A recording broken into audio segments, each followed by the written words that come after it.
Bismillahirrahmanirrahim. Assalamualaikum warahmatullahi wabarakatuh. Alhamdulillah wassalatu wassalamu ala Rasulillah wa ala alihi wa sahbihi wa man walah. Ikhwa fillah rahimani wa rahimakumullah. Alhamdulillah, kita bersyukur kepada Allah Subhanahu wa taala atas segala limpahan nikmat yang Allah anugerahkan kepada kita. Alhamdulillah, di antara nikmat yang besar adalah duduknya kita, bersimpuhnya kita di majelis ilmu, terutama bersama para ulama. Dan bahkan ini di antara hal yang dirindukan oleh para ashabu Rasulullah sallallahu alaihi wasallam ketika mereka menghadapi sakaratul maut. Bahwa sebagian seperti Abdullah bin Mas'ud radhiyallahu anhu, beliau mengatakan bahwa ketika beliau menangis, beliau mengatakan di akhir hayatnya, beliau mengatakan la abki ala dunyakum, aku tidak menangis karena dunia kalian, namun yang aku tangisi di antaranya adalah innama abki ala dhama'il hawajir wa mukabarati sa'at wal julus bir rukab inda ulama. Kata Ibnu Mas'ud radhiyallahu anhu, mengatakan di antara yang aku tangisi dengan kepergianku meninggal dunia ini adalah karena aku tidak lagi bisa menjalankan ibadah puasa, aku tidak bisa lagi melakukan ibadah di waktu malam, dan aku tidak bisa lagi duduk bersimpuh di majelisnya para ulama. Dan ini kita alhamdulillah pada malam ini kita duduk bersama Dr. Syekh Uthman Al-Khamis hafizahullah. Alhamdulillah, tentang sirah dzatiyah, tentang biografi beliau telah dibacakan. Jadi tidak berpanjang lebar, insyaallah Syekh akan menyampaikan materinya tentang aulia Allah. Barakallahu fikum. Tafadhal Syekh. Bismillah. Setelah Syekh memulai dengan tahmid dan berselawat kepada Nabi sallallahu alaihi wasallam, beliau menyatakan kebahagiaan beliau untuk ada di kota ini, di kota Bandung, dan beliau mendoakan kita semuanya yang hadir di masjid ini dan juga para yang ikut memakmurkan masjid ini, yang membangun dan menjadi penyelenggara untuk kajian ini. Semoga Allah Subhanahu wa taala memberikan kebahagiaan kepada kita dunia dan akhirat. Amin ya rabbal alamin. Naam, Syekh kemudian mengatakan bahwa permulaan saya sampaikan kepada kalian semua bahwa saya mencintai kalian karena Allah Subhanahu wa taala. Karena memang hak di antara hak sesama orang-orang beriman adalah saling mencintai satu dengan yang lainnya. Sebagaimana firman Allah Subhanahu wa taala, inna waliyakumullahu wa rasuluhu walladzina amanu alladzina yuqimuna as-salah. Sesungguhnya wali kalian sendiri, wali Allah adalah di antara kalian adalah Allah Subhanahu wa taala, Allah dan Rasulnya adalah orang-orang yang beriman, yaitu mereka yang menegakkan salat.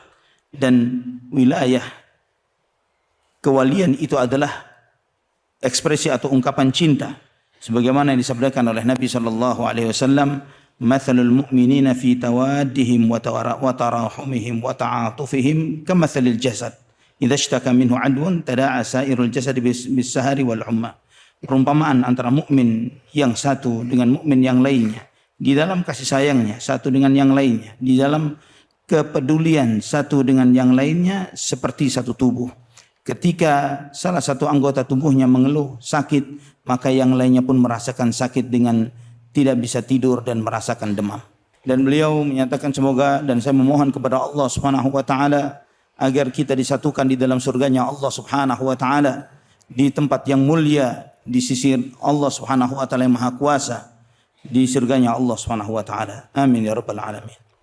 Beliau menyampaikan bahwa tema kita pada malam ini, di malam yang penuh berkah, di bulan haram, di bulan Dzulqa'dah ini, adalah tentang aulia Allah, tentang wali-wali Allah.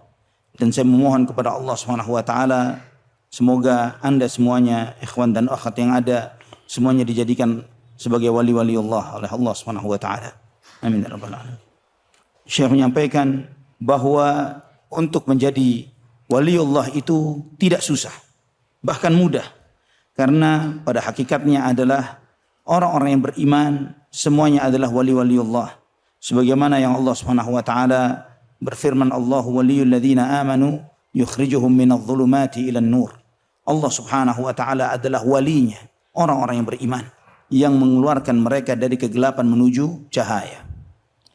Syekh mengatakan bahwa wali atau kewalian di sisi Allah Subhanahu wa taala bukanlah sebuah klaim yang diklaimkan, yang dikatakan oleh salah seorang di antara kalian atau di antara kita yang mengatakan bahwa dirinya adalah wali.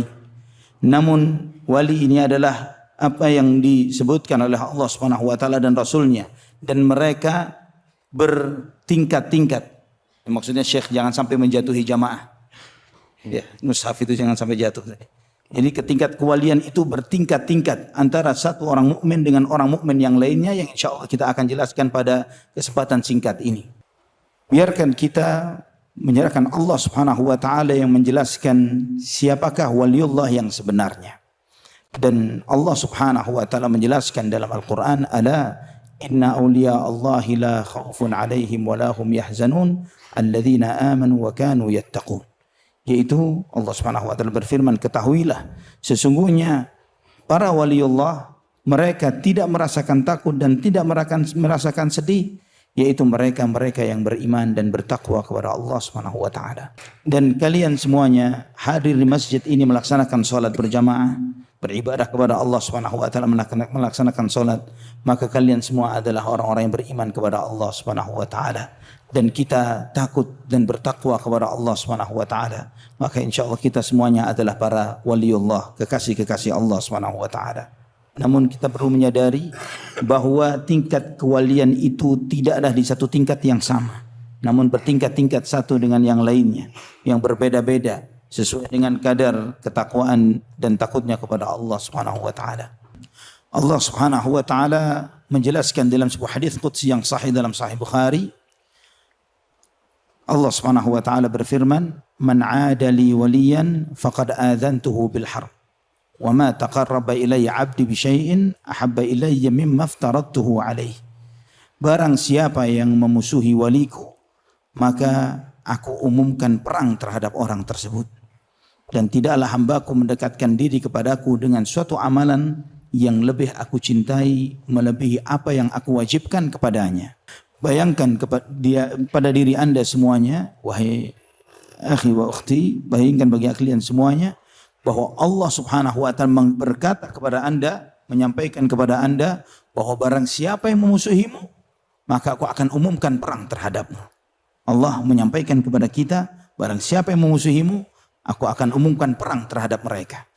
Nah, di dalam hadis qudsi ini juga Allah Subhanahu wa taala menyampaikan, "Wa ma taqarraba ilayya 'abdi bi syai'in ahabba ilayya mimma aftaradtuhu 'alaihi." Tidaklah hambaku mendekatkan diri kepadaku dengan suatu amalan yang lebih aku cintai melebihi apa yang aku wajibkan baginya. Artinya, jika Anda mengerjakan yang wajib dan kemudian meninggalkan yang haram, itu saja maka Anda adalah seorang waliullah. Syekh menjelaskan bahwa Nabi sallallahu alaihi wasallam meriwayatkan dalam sebuah hadis dalam Sahih Bukhari dan Muslim dari hadis Talha.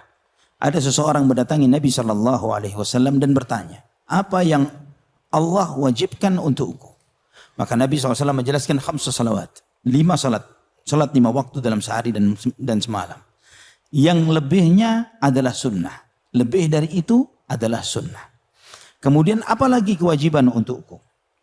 Maka Nabi SAW menjelaskan bahwa puasa Ramadan dan lebihnya adalah sunnah. Kemudian apalagi yang untuk kewajiban untukku? Nabi SAW menjelaskan zakat dari hartamu dan lebihnya dari zakat adalah sedekah yang sunnah. Maka kemudian orang itu bersumpah, demi Allah, aku tidak akan menambahkan dan tidak akan mengurangi. Artinya dia hanya menjalankan yang wajib-wajib saja, tidak mengerjakan yang sunnah. Salat 5 waktunya dia jaga, Ramadan dia jaga, zakat dia keluarkan, tidak nambah lagi dengan ibadah sunnah. Setelah orang itu pergi, maka Nabi SAW mengatakan, dakhalal jannata in sadaq, bahwa orang itu pasti masuk surga jika dia jujur dengan apa yang dia ucapkan. Orang ini yang dia mengatakan bahwa dia menjalankan salat 5 waktu saja dan tidak menambahkan.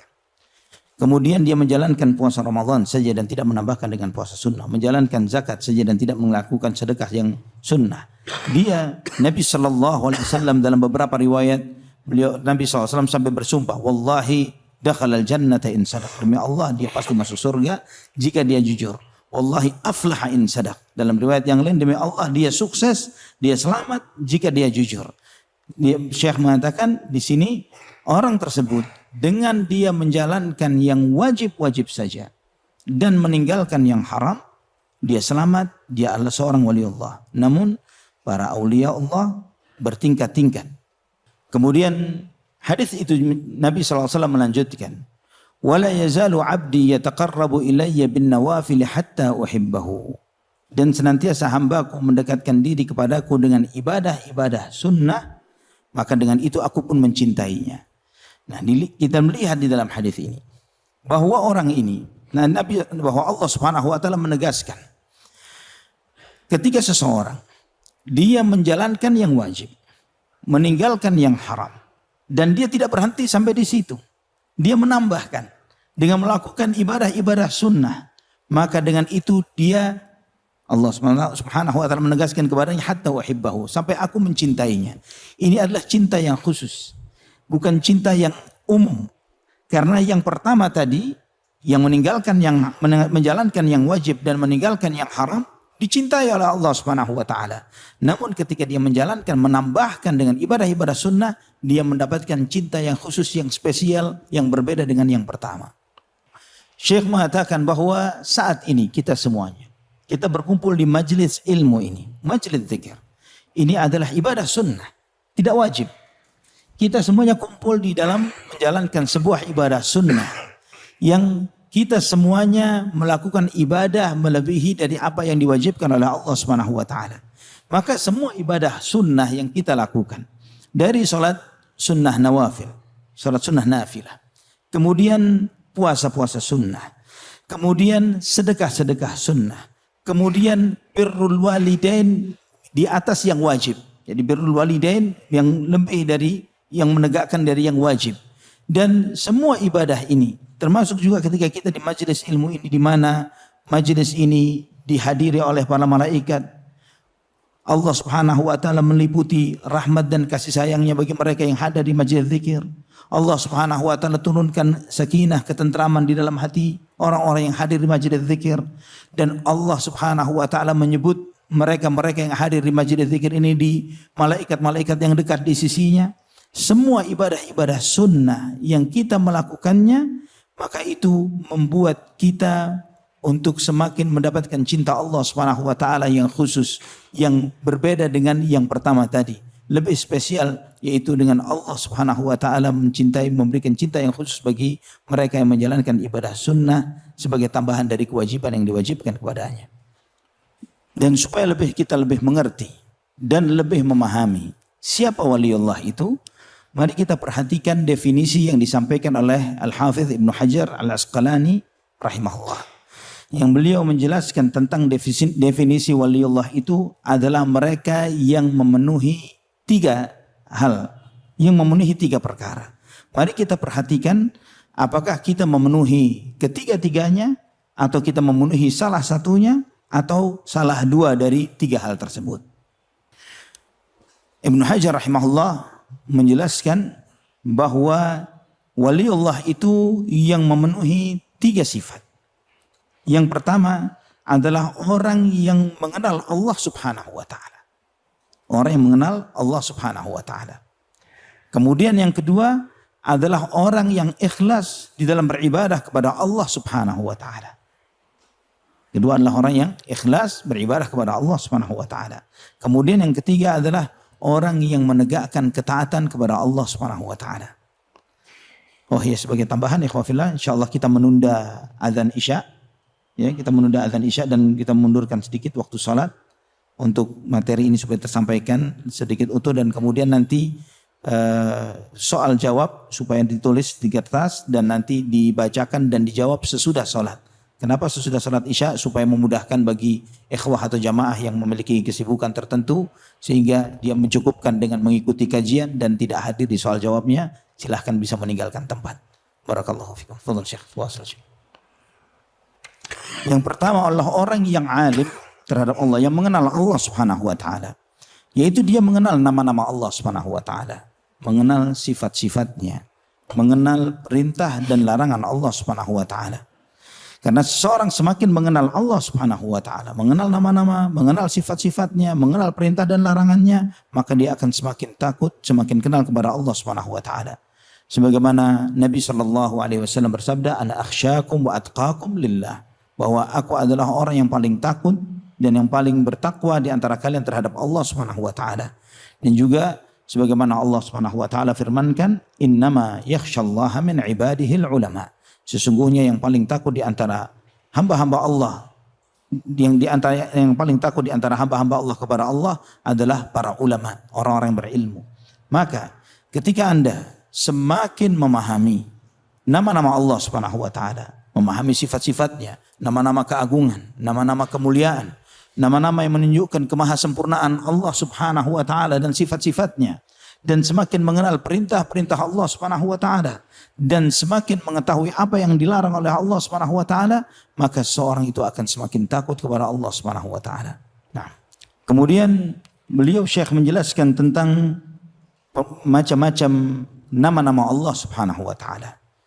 Di antara macam-macam nama Allah adalah nama-nama yang mengandung uluhiyah, yang menunjukkan bahwa kita sebagai hamba Allah Subhanahu wa taala, seperti lafzul jalalah Allah Subhanahu wa taala yang artinya yang berhak untuk disembah dan diibadahi, dan juga asma rububiyah, nama-nama yang mengandung kemahakuasaan Allah Subhanahu wa taala yang mencipta, mengatur dan memiliki alam semesta, seperti Al-Khaliq, Ar-Raziq, yang maha pencipta, yang maha memberi rezeki. Ini bagian dari asma ar-rububiyah, nama-nama yang mengandung rububiyah Allah Subhanahu wa taala terhadap makhluknya.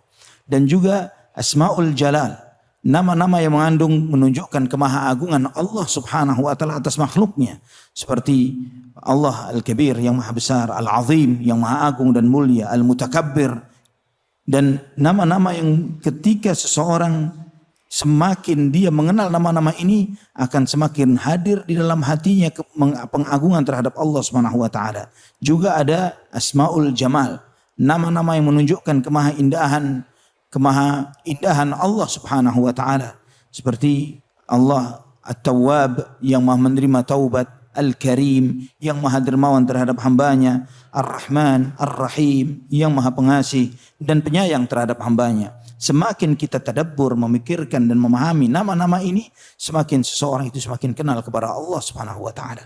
Ketika seseorang semakin mengenal Allah Subhanahu wa taala di antara macam-macam nama-nama Allah ini, antara asmaul uluhiyah, asmaul rububiyah, asmaul jalal, asmaul jamal, nama-nama yang menunjukkan kemahakuasaan Allah atas makhluknya, bahwa Allah satu-satunya berhak untuk disembah dan diibadahi. Allah Subhanahu wa taala maha agung dan mulia, Allah Subhanahu wa taala maha indah. Maka itu semuanya akan menghasilkan di dalam hati rasa khauf dan raja, rasa takut dan berharap kepada Allah Subhanahu wa taala, sehingga mereka yad'unana raghaban wa rahaba, mereka beribadah kepada Allah Subhanahu wa taala dengan penuh rasa takut dan berharap kepada Allah Subhanahu wa taala, dengan khaufan wa tama'a, dan dengan penuh rasa takut dan penuh harap kepada Allah Subhanahu wa taala. Dan juga kita mengingat satu kaidah yang ditegaskan oleh para ulama terkait dengan asma sifat, yaitu bahwa setiap nama-nama Allah bukanlah hanya sekedar nama, namun di dalam setiap nama-nama Allah Subhanahu wa taala mengandung sifat-sifat kemahaagungan dan maha kesempurnaan Allah Subhanahu wa taala. Jadi ketika menyebutkan bahwa Allah Subhanahu wa taala Ar-Rahman, maka itu menunjukkan besarnya dan luasnya kasih sayang Allah Subhanahu wa taala kepada seluruh makhluknya. Ar-Rahim menunjukkan betapa Allah Subhanahu wa taala mengantarkan sifat kasih sayangnya kepada hamba-hamba yang dipilih oleh Allah Subhanahu wa taala. Demikianlah setiap dia mengkaji nama-nama Allah Subhanahu wa taala, semakin tertanam di dalam hatinya kekaguman, pengagungan terhadap Allah Subhanahu wa taala yang maha sempurna di dalam nama-nama dan sifat-sifatnya. Syekh menyampaikan demikian pula di antara mengenal Allah Subhanahu wa taala dengan mengenal perintah dan larangannya. Bagaimana kita mengenali perintah dan larangan Allah Subhanahu wa taala? Yaitu dengan membaca Al-Qur'an, mentadabburinya, memahami makna-maknanya, dan juga memahami sahih sunnah, hadis-hadis Nabi sallallahu alaihi wasallam yang sahih yang menjelaskan kepada kita tentang apa-apa yang diperintah oleh Allah Subhanahu wa taala dan apa-apa yang dilarang oleh Allah Subhanahu wa taala. Yang dengan ini kita mengetahui apa yang dicintai dan diridhai oleh Allah, kita mengetahui apa yang dibenci oleh Allah Subhanahu wa taala dan tidak disukainya. Secara ringkas saya sampaikan bahwa mengenal perintah dan larangan ini dan semuanya ini adalah talabul ilm, dengan menuntut ilmu. Selanjutnya, ciri kedua dari waliullah yang pertama adalah orang yang mengenal Allah Subhanahu wa taala, Yang kedua adalah orang yang ikhlas di dalam beribadah kepada Allah Subhanahu wa taala. Sebagaimana Allah Subhanahu wa taala sebut, firmankan, "Wa ma umiru illa liya'budullaha mukhlishina lahud-din hunafa." Dan tidaklah mereka diperintahkan kecuali untuk beribadah kepada Allah Subhanahu wa taala dengan ikhlas. Milik Allah lah hak untuk disembah dan diibadahi, cenderung kepadanya dan meninggalkan segala bentuk kesyirikan. Dan juga sebagaimana yang Allah Subhanahu wa taala perintahkan kepada Nabi sallallahu alaihi wasallam untuk beliau sampaikan di akhir surat Al-Kahfi, "Qul innama ana basyarum mithlukum yuha ilayya annama ilahukum ilahu wahid. Faman kana yarju liqa'a rabbih faly'amal 'amalan salihan wa la yusyrik bi'ibadati rabbih ahada." Sampaikan wahai Muhammad, sesungguhnya aku adalah manusia seperti kalian. Kelebihan yang Allah berikan kepadaku adalah wahyu yang diwahyukan kepadaku. Maka barang siapa yang berharap ingin berjumpa dengan Tuhannya, dan maka hendaklah dia beramal dengan amal yang saleh dan tidak menyekutukan Allah di dalam ibadahnya. Artinya ibadahnya dengan penuh keikhlasan, tidak ada niatan lain di dalam ibadahnya kecuali Allah Subhanahu wa taala. Sebagaimana Allah Subhanahu wa taala juga menyebutkan di antara sifat-sifat dan ciri-ciri penghuni surga, bahwa Allah Subhanahu wa taala menyebutkan, "Wa yut'imuna at-ta'ama 'ala hubbihi miskinan wa yatiman wa asira. Innama nut'imukum liwajhillah la nuridu minkum jazaa'an wala syukura." Mereka mengatakan, Allah Subhanahu wa taala menyebutkan bahwa mereka memberikan makan yang mereka suka kepada orang-orang miskin, anak-anak yatim dan tawanan-tawanan perang. Dan mereka menyampaikan, "Innama nut'imukum liwajhillah." Bahwa sesungguhnya kami memberi makan kepada kalian hanya mengharapkan wajah Allah Subhanahu wa taala semata. Bahwa la nuridu minkum jazaa'an wala syukura. Kami tidak mengharapkan balas budi dan kami pula tidak mengharapkan terima kasih dari apa yang kami lakukan. Nah, dan Syekh menyampaikan, janganlah karena ketidakmampuan berbahasa Arab menjadikan kita merasa berat atau lemah untuk belajar agama. Karena sebagaimana saat ini kita belajar sambil ada penerjemahnya, jangan sampai itu menjadi penghalang untuk bisa belajar dan menuntut ilmu agama. Karena itulah antum melihat, membaca dalam kisah, mayoritas ulamanya kaum muslimin bukanlah orang-orang Arab. Ya, mayoritas, ya, sebagian besar ulamanya kaum muslimin bukan orang Arab. Dan sebagaimana yang Allah Subhanahu wa taala telah tegaskan, "Walladzina jahadu fina lanahdiyannahum subulana." Dan orang-orang yang bersungguh-sungguh untuk menempuh jalan kami, sungguh pasti kami akan tambahkan, kami akan mudahkan jalannya untuk menempuh jalan-jalan kami. Nah, kemudian ciri yang ketiga, ciri waliullah adalah al-muqimu ala ta'atihi, yaitu orang yang terus menerus berada di dalam ketaatan kepada Allah Subhanahu wa taala. Jadi dia tidak hanya melakukan yang wajib, namun juga melakukan yang sunnah. Dia tidak hanya sekedar meninggalkan yang haram, tapi juga meninggalkan yang makruh. Maka dia selalu berada di dalam ketaatan kepada Allah Subhanahu wa taala. Maka dari sini kita melihat bahwa para aulia Allah terbagi menjadi dua golongan besar. Yang pertama adalah mereka yang hanya mengerjakan yang wajib-wajib saja. Kemudian yang kedua adalah mereka yang mengerjakan yang wajib sekaligus juga dengan menjalankan yang sunnah. Kemudian sebagaimana di dalam surat Al-Waqi'ah, Allah Subhanahu wa taala membagi dua hal ini. Ya, ketika Allah Subhanahu wa taala berfirman, "Kuntum azwajan thalatha." Dan kalian terbagi menjadi tiga golongan, ashabul masy'amah, dan kemudian ashabul maimanah, kemudian al-muqarrabin. Ya, golongan kiri ini yang masuk neraka, kemudian golongan kanan, dan kemudian adalah al-muqarrabin, orang-orang yang mendekatkan diri kepada Allah Subhanahu wa taala. Dan kemudian sebagaimana juga di akhir surat Al-Waqi'ah juga Allah Subhanahu wa taala menyebutkan tentang al-muqarrabin, bahwa mereka adalah orang-orang yang wasabiqun as-sabiqun ulaika al-muqarrabun, orang yang didahulukan, yang disegerakan untuk masuk ke dalam surga. Mereka adalah orang-orang yang didekatkan oleh Allah Subhanahu wa taala. Wa amma ashabul yamin fasalamun laka li ashabil yamin. Adapun bagi golongan yang kanan, maka keselamatanlah bagi kalian bagi golongan yang kanan. Di sini ada dua golongan, al-muqarrabun dan ashabul yamin. Ya, al-muqarrabun ini adalah yang menjalankan yang wajib dan sunnah, ashabul yamin adalah yang hanya menjalankan yang wajib-wajib saja. Nah, kemudian Syekh menyebutkan, jika kalian ingin mengetahui apa yang Allah Subhanahu wa taala berikan bagi bagi al-muqarrabin, bagi orang-orang yang didekatkan oleh Allah Subhanahu wa taala, sebagaimana yang Allah Subhanahu wa taala sebutkan di dalam surat Ar-Rahman. Ya, yang Allah Subhanahu wa taala menyebutkan di waliman khafa maqama rabbih jannatan. Dan barang siapa yang bagi orang yang takut kepada kedudukan Tuhannya, maka dia akan mendapatkan 2 surga. Yang Allah Subhanahu wa taala menyebutkan bagaimana Allah menjanjikan bagi orang yang khauf, yang takut kepada Allah. Allah menyebutkan fa bi ayyi ala'i rabbikuma tukadziban, maka nikmat Tuhan kalian yang mana yang kalian dustakan? Zawata afnan, yang pohon-pohonnya ini memiliki 2 cabang. Fa bi ayyi ala'i rabbikuma tukadziban, maka dengan nikmat Tuhan yang mana yang kalian dustakan?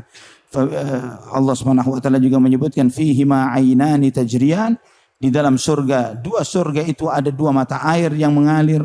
Fa bi ayyi ala'i rabbikuma tukadziban, maka nikmat Tuhan yang mana yang lain yang kalian dustakan? Fihi ma min kulli fakihatin zawjan, yang di dalam kedua surga itu beragam buah-buahan, 2 macam dari beragam buah-buahan yang ada. Fa bi ayyi ala'i rabbikuma tukadziban, maka dengan nikmat Tuhan yang mana yang kalian dustakan?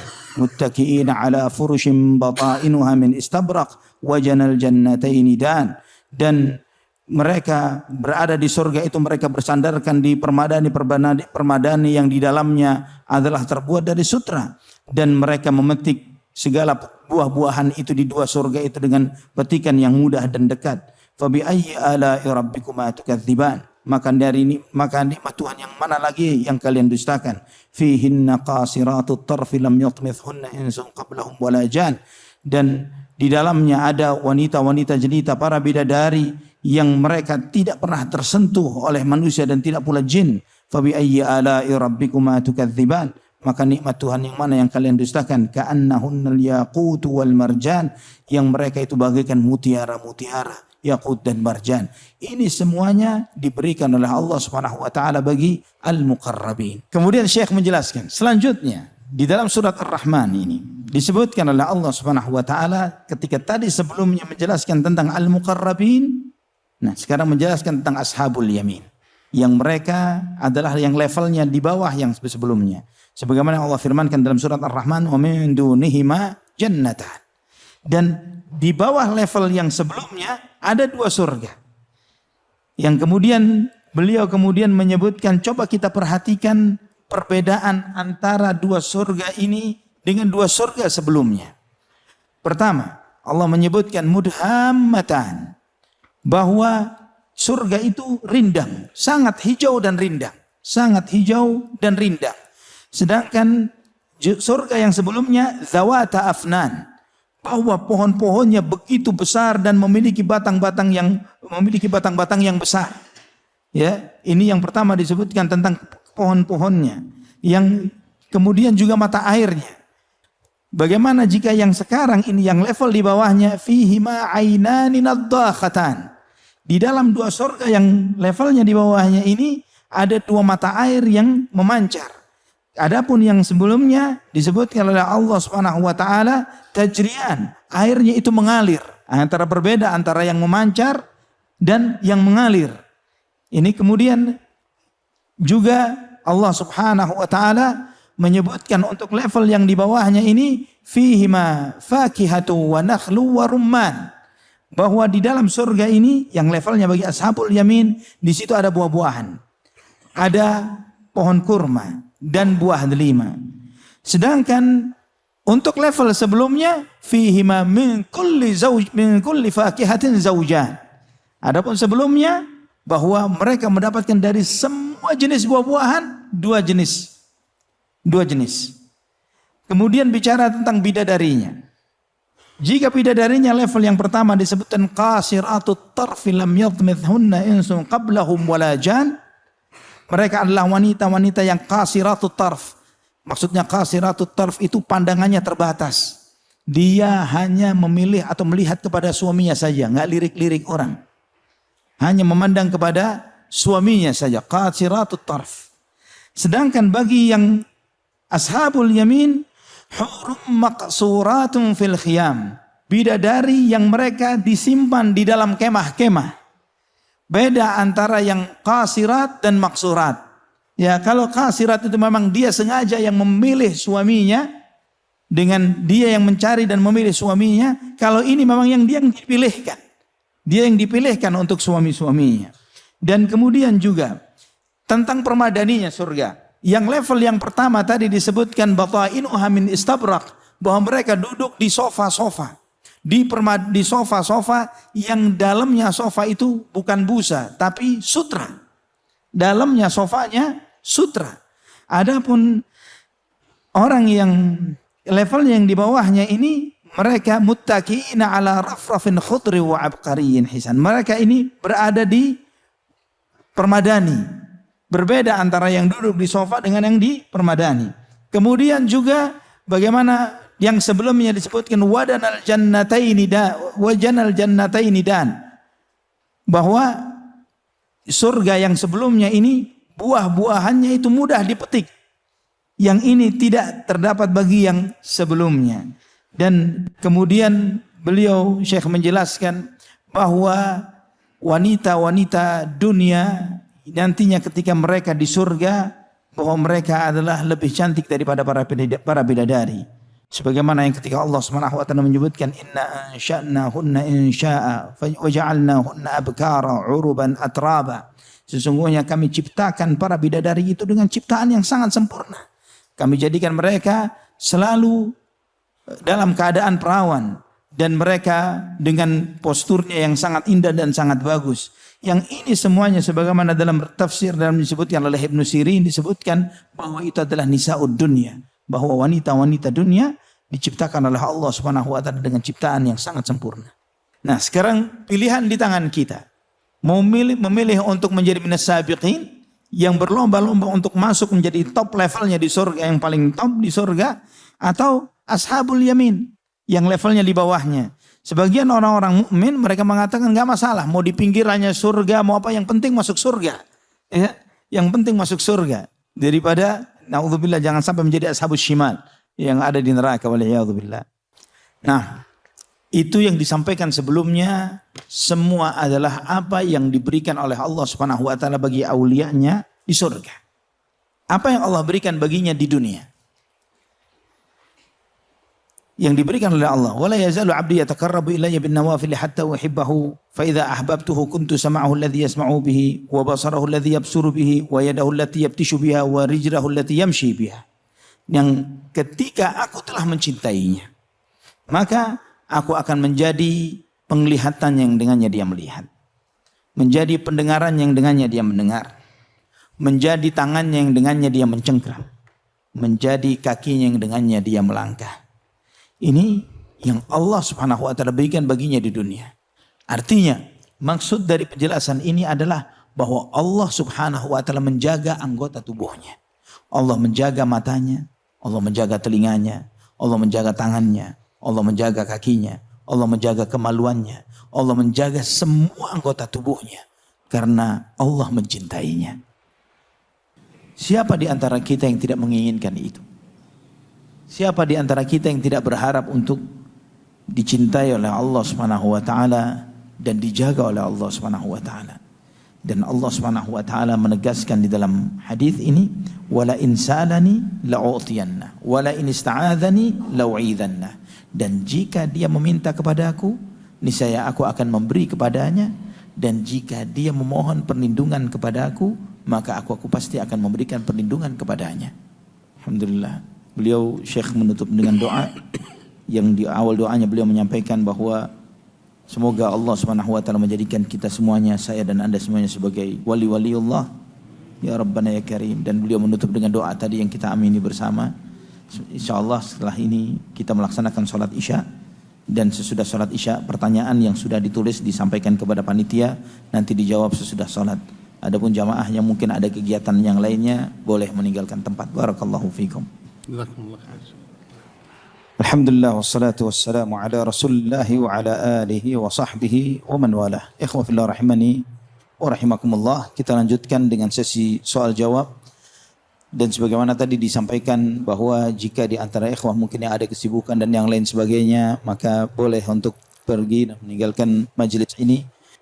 Dan pada kesempatan ini insyaallah adalah beberapa pertanyaan dari sebagian ikhwah yang sampai ke panitia. Naam, bismillah.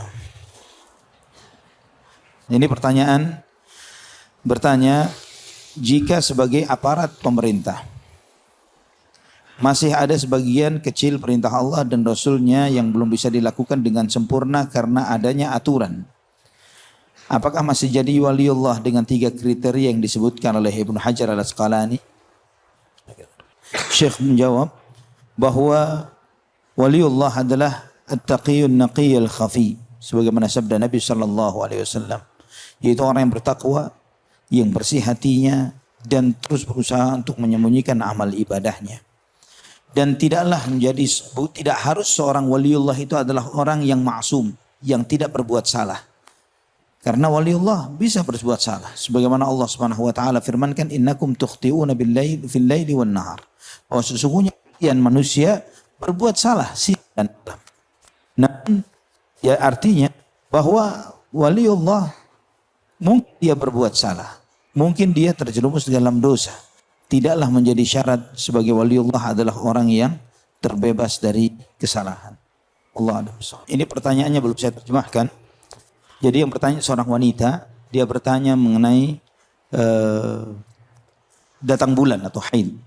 Ya, jika suci waktu asar, apakah wajib baginya untuk melakukan sholat zuhur dengan asar? Atau misalnya jika suci waktu isya, apakah wajib baginya untuk melakukan sholat maghrib dan isya? Kata jawaban Syekh Uthman al-Khamis hafizahullah, beliau mengatakan bahwa memang sebagian ulama mengatakan bahwa waktu zuhur, bahwa wanita yang suci di waktu asar maka dia melaksanakan sholat zuhur dan asar. Dan jika dia suci di waktu isya maka dia melaksanakan sholat maghrib dan isya. Karena dua waktu itu adalah dua waktu yang bersamaan. Sebagaimana ketika melaksanakan dalam sholat khauf, di salah satu waktunya maka melakukan kedua-duanya. Itu dalil yang disampaikan oleh sebagian para ulama. Namun juga ada pendapat ulama yang lainnya yang mengatakan bahwa wanita tersebut cukup melakukan sholat isya saja tanpa melakukan sholat maghrib, atau sholat asar saja tanpa melakukan sholat zuhur. Kenapa demikian? Karena bagi wanita tersebut sholat maghrib itu sudah terlewat, atau sholat zuhurnya sudah terlewat. Maka yang menjadi kewajiban baginya untuk dia lakukan adalah di sholat yang belakangan saja, yang asarnya atau isya'nya saja. Dan itu yang beliau rajihkan, itulah yang rajih insyaallah. Pertanyaannya dari seorang muslimah, mu'allaf. Dia lahir dari keluarga kafir, orang tuanya masih kafir. Demikian pula keluarga besarnya semuanya kafir. Semoga Allah memberikan hidayah kepada mereka. Dan alhamdulillah Allah Subhanahu wa taala memberikan hidayah kepadaku dan aku memeluk agama Islam sendirian dari keluarga kafir ini. Semampuku aku berusaha mendakwahi mereka ke dalam Islam, dan aku menghiasi diriku dengan akhlak yang mulia, karena aku mengetahui bahwa akhlak yang mulia adalah cara terbaik di dalam berdakwah. Namun mereka senantiasa tetap merendahkan diriku, dan setiap apa yang aku ucapkan, yang aku perbuat, mereka menganggapnya sebagai sesuatu yang aneh dan negatif di mata mereka karena keislamanku. Dan setiap kelemahan dan kekuranganku sebagai manusia mereka kaitkan karena keislamanku. Maka karena faktor yang seperti ini, apa yang harus aku lakukan wahai Syekh? Nah, setelah Syekh mendoakan keluarga penanya semoga diberi hidayah oleh Allah Subhanahu wa taala untuk memeluk dinul Islam, orang tuanya, keluarga besarnya dan semuanya, dan insyaallah disatukan di dalam surganya Allah Subhanahu wa taala. Maka kemudian Syekh menjawab bahwa saya meyakini keluargamu menyadari bahwa kamu di atas kebenaran. Namun karena kesombongan mereka, keengganan mereka, sebagaimana itu juga dilakukan oleh orang-orang kafir Quraisy terhadap Rasulullah sallallahu alaihi wasallam. Sebagaimana Allah Subhanahu wa taala firmankan di antaranya, qad na'lamu innahu la yahzunuka alladhi yaqulun fa innahum la yukadzibunaka walakinna adh-dhalimina bi ayatillahi yajhadun. Ya, Allah Subhanahu wa taala berfirman, sungguh kami Maha tahu bahwa apa yang mereka ucapkan itu menyedihkan dirimu, namun mereka tidak mendustakan. Namun orang-orang zalim itu mereka memang menentang ayat-ayat Allah Subhanahu wa taala. Mereka mengatakan Nabi sallallahu alaihi wasallam sebagai majnun, syair, kadzab, pendusta, tukang sahir, penyihir dan lain sebagainya. Namun di saat yang bersamaan ketika mereka menitipkan amanah, mereka menitipkannya kepada Rasulullah sallallahu alaihi wasallam. Ya, apakah mungkin seorang orang gila dititipi amanah? Ya, sekarang yang menitipkan amanah kepada orang gila, siapa yang gila? Ya, Syekh siapa yang gila? Ya, mereka yang gila menitipkan amanah kepada seorang yang dianggap gila oleh mereka. Sebagaimana juga Nabiullah Musa alaihissalam ya terhadap Fir'aun yang Allah Subhanahu wa taala firmankan wajahadu biha wastaiqanatha anfusuhum dzulman wa 'uluwa. Mereka menentangnya. Namun di dalam hati mereka penuh keyakinan itu, namun yang menyebabkan mereka menolak itu adalah kezaliman dan kesombongan yang ada di dalam hati mereka. Maka nasihat Syekh di samping tetap melakukan sebagaimana dakwah yang telah dia lakukan, doakan mereka tanpa sepengetahuan mereka.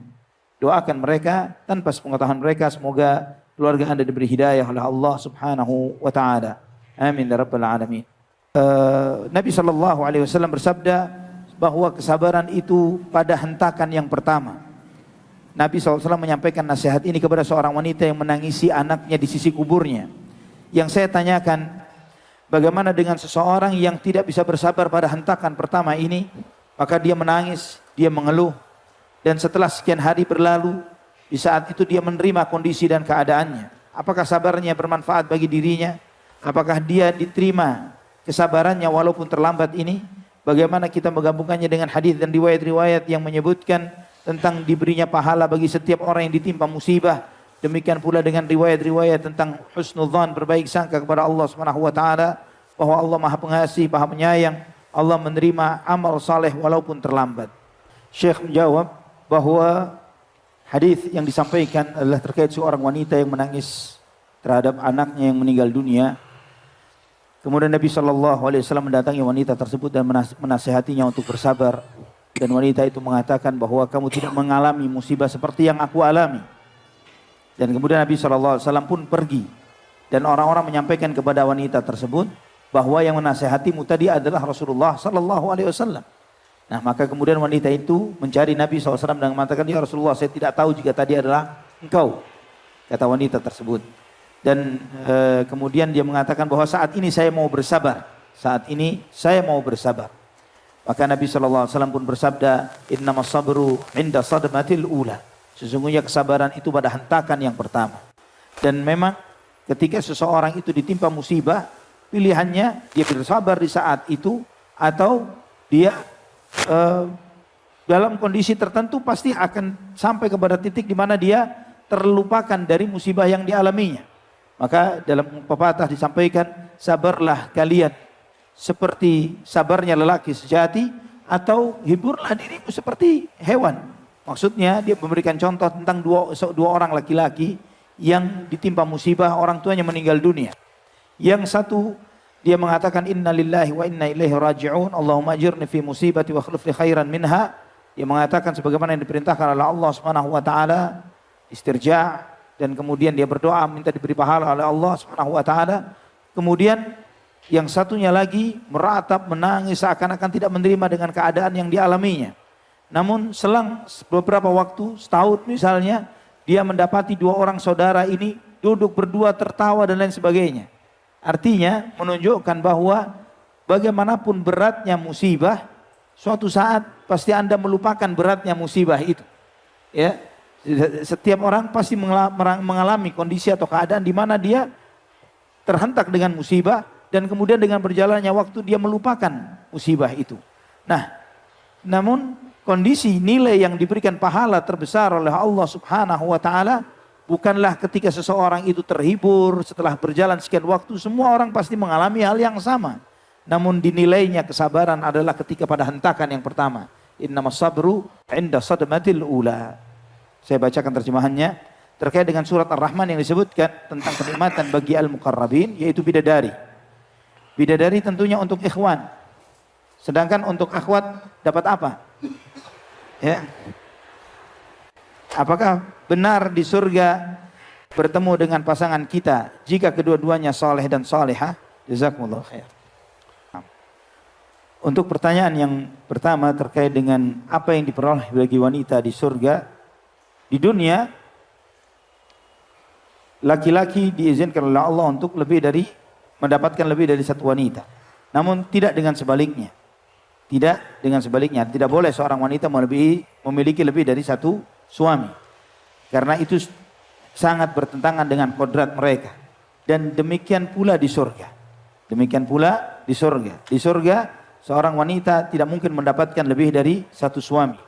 Namun sebagai kompensasi yang Allah Subhanahu wa taala berikan kepadanya, fiha ma tashtahihil anfus wa taladzul a'yun, bahwa di surga itu akan mendapatkan apa yang diinginkan oleh jiwa seseorang, apa yang dia inginkan, yang disenangi, yang dia lihat, apa yang dia suka, dia akan mendapatkan apa yang dia inginkan.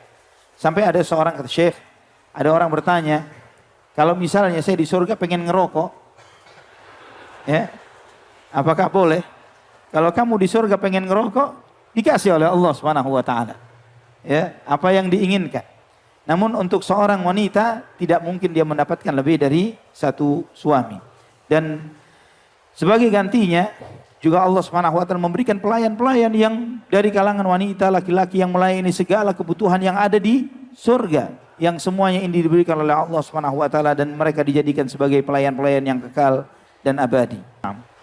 Pertanyaan kedua yang menyampaikan, jika suami istri itu keduanya saleh, apakah mereka akan disatukan lagi bertemu di surga?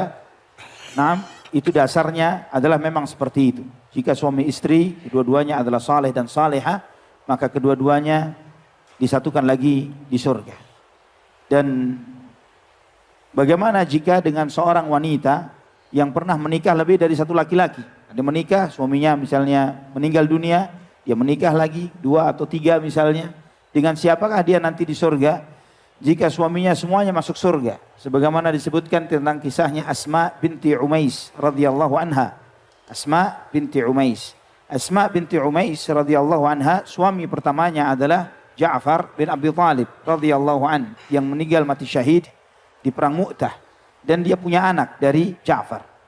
Kemudian setelah Ja'far meninggal dunia, Asma binti Umais dilamar dan dinikahi oleh Abu Bakar As-Siddiq radhiyallahu an, dan punya anak dari Abu Bakar, dan Abu Bakar meninggal dunia. Setelah Abu Bakar radhiyallahu an meninggal dunia, dia dinikah oleh Ali bin Abi Thalib radhiyallahu an, dan juga punya anak dari Ali. Jadi suaminya sebelumnya adalah Ja'far, kemudian Abu Bakar, kemudian Ali.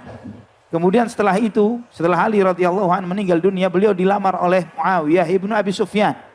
Namun kemudian Asma binti Umais mengatakan, aku ingin bersama suamiku Ali bin Abi Thalib. Jadi dia tidak ingin menikah lagi. Dari sini menyebutkan bahwa salah satu riwayat mengatakan bahwa wanita itu yang yang pernah menikah dengan lebih dari satu laki-laki, artinya suaminya meninggal, kemudian dia menikah lagi dan sebagainya, dia bersama dengan suami terakhirnya. Ini salah satu qaulnya ulama. Ada lagi pendapat yang mengatakan bahwa dia disuruh memilih salah satu dari suaminya tersebut, mana yang dia lebih cenderung kepadanya, apakah yang pertama ataukah yang kedua ataukah yang ketiga. Namun hal ini tidak memiliki dalil yang tetap dari Al-Quran maupun Sunnah Nabi Sallallahu Alaihi Wasallam. Ada penanya bertanya, apa perbedaan antara ikhlas dan ridha? Syekh menjelaskan bahwa ikhlas adalah ketika suatu amalan tidak ada motivasi lain kecuali Allah Subhanahu wa taala. Jadi amalan itu niat dan tujuannya murni karena Allah Subhanahu wa taala, itu ikhlas. Adapun ridha itu bisa datangnya dari Allah dan bisa juga dari hamba. Sebagaimana Allah berfirman, radhiyallahu anhu wa radu an. Allah ridha kepadanya dan mereka ridha kepada Allah Subhanahu wa taala. Bagaimana Allah meridhai seorang hamba? Yaitu Allah Subhanahu wa taala menerima amalnya dan Allah Subhanahu wa taala menerima amal ibadahnya, dan kemudian Allah Subhanahu wa taala mencintainya. Dan apa ridhanya? Yang ridha dari hamba yaitu Allah Subhanahu wa taala memuliakan hamba tersebut, memuliakan hamba itu, dan kemudian menerima amal ibadah hamba itu. Jadi kalau ikhlas ini dari hamba, adapun ridha adalah bisa dari Allah dan juga bisa dari hamba. Allah a'lam bishawab. Penanya ini mengatakan sebagaimana disebutkan dalam ayat Al-Qur'an, innama yakhsyallaha min ibadihil ulama. Sesungguhnya yang hanya takut kepada Allah di antara hamba Allah adalah para ulama. Dan ilmu itu adalah timbulnya rasa takut di dalam hati seorang hamba. Namun orang ini dia tidak pernah menangis atau susah untuk menangis. Seakan-akan ibadahnya adalah sesuatu yang dia lalui begitu saja. Apakah ini bukti bahwa dia tidak memiliki rasa takut di dalam hatinya? Jika itu yang terjadi, maka bagaimana cara menghadirkan rasa takut di dalam hati? Syekh menjelaskan tidak diragukan bahwa tangisan atau tetesan air mata di antara salah satu tanda rasa takut seorang hamba kepada Allah Subhanahu wa taala. Namun bukan berarti setiap orang yang menangis takut kepada Allah Subhanahu wa taala. Dan juga tidak berarti bahwa setiap orang yang tidak menangis tidak memiliki rasa takut kepada Allah Subhanahu wa taala. Namun yang di antara yang memudahkan adalah minta kepada Allah, memohon, berdoa kepada Allah Subhanahu wa taala. Allahumma inna a'udzubika min, berlindung kepada Allah dari mata yang tidak, min ainin la tadma', berlindung kepada Allah Subhanahu wa taala dari mata yang tidak pernah menangis. Jadi memang harus kita menyadari bahwa di antara ciri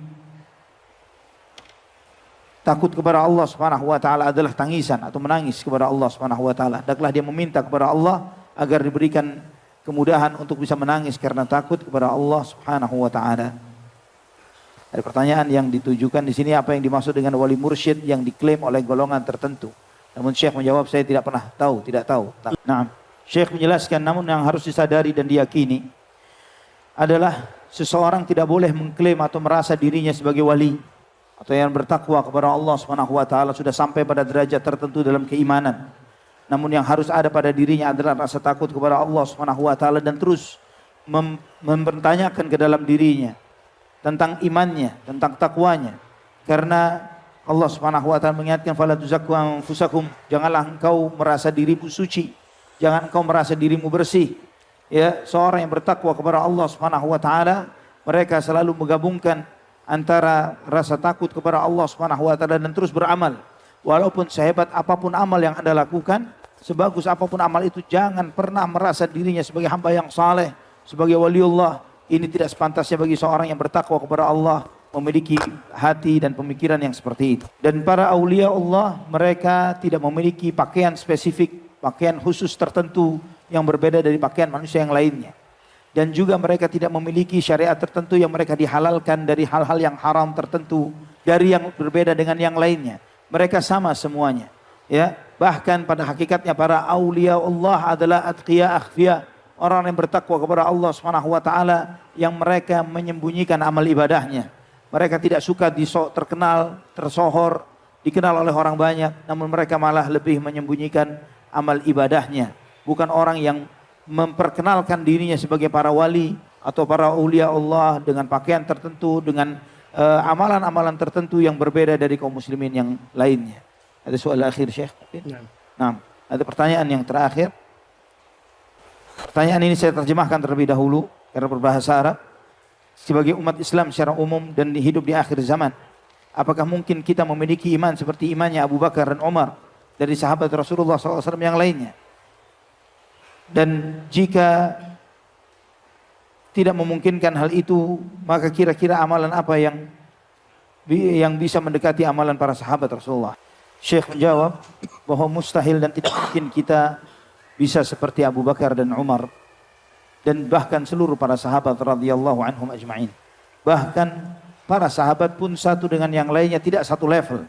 Sebagaimana yang Allah Subhanahu wa taala firmankan, la yastawi minkum man anfaqa min qabli al-fath wa qatala ulaika a'zamu darajatan min alladhina anfaqu min ba'du wa qatalu wa kullu wa'ada Allahu al-husna. Tidaklah sama orang-orang yang menafkahkan di antara kalian yang menafkahkan hartanya sebelum Fathu Makkah dan berjihad sebelum Fathu Makkah.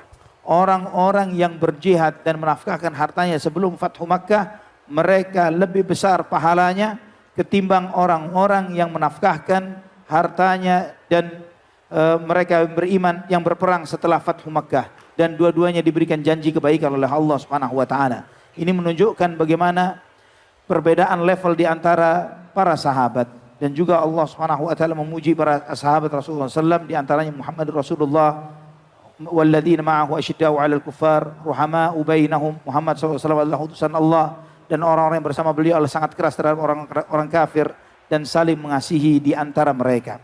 Dan juga Nabi SAW pernah bersabda, la tasubbu ashabi, jangan pernah kalian mencela para sahabatku. Walladzi nafsi biyadihi law anfaqa ahadukum mithlal uhudi dhahaban ma balagha mudda ahadihim wala nasifahu.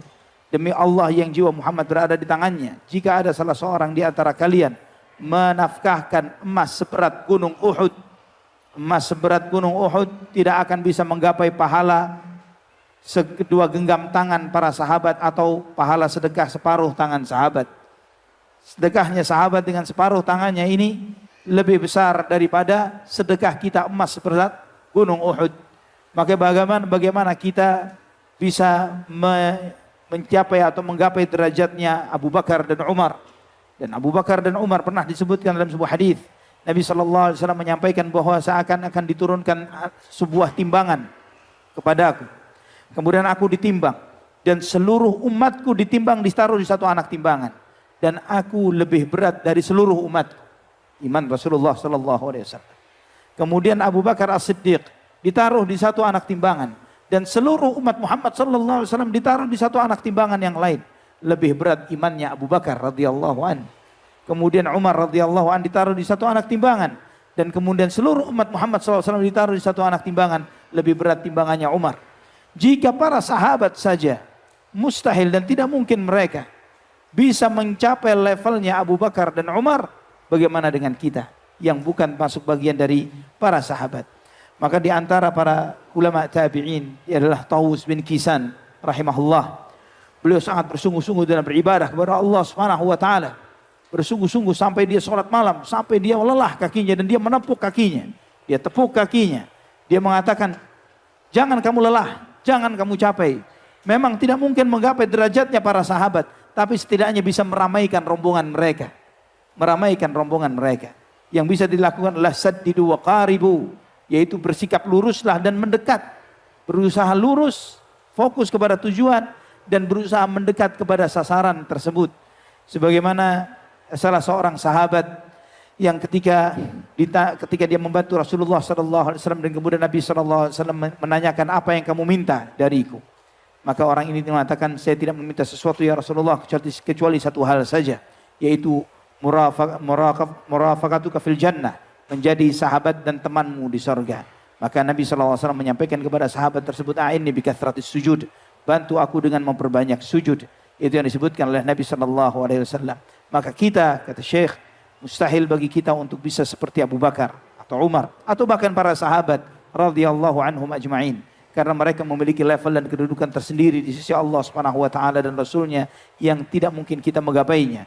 Dan itu tidak mengecilkan hati kita untuk meminta surga kepada Allah Subhanahu wa taala, untuk meminta jannatul firdausil a'la, untuk minta kepada Allah untuk berada di surga firdaus yang tertinggi. Dan itu adalah karena rahmat Allah Subhanahu wa taala. Kita diminta oleh Nabi SAW, saddidu wa qaribu, bersikap benarlah dan mendekatlah kepada sasaran tersebut. Wallahu taala wa alam shawab. Ini adalah pertanyaan terakhir. Beliau mengatakan, alhamdulillah ini kesempatan beliau yang kedua kedatang ke Indonesia, dan insyaallah ada kesempatan lagi untuk berikutnya di kota Bandung ini juga. Dan beliau berharap siapa di antara kalian mungkin mau mengunjungi Syekh di Kuwait katanya. Semoga insyaallah bisa ke Kuwait ya, ke tempat Syekh. Ya, semoga Allah Subhanahu wa taala menyatukan kita semuanya dalam kebaikan. Mungkin sampai di sini ikhwah fillah rahimani wa rahimakumullah. Kesempatan kita pada malam hari ini masih ada beberapa pertanyaan yang belum terjawab, dan qadarallah ma syaa fa'al, karena waktu yang terbatas. Dan saya pribadi sebagai penerjemah memohon maaf jika banyak hal yang mungkin terlewat, banyak hal yang mungkin tidak bisa diterjemahkan dengan baik.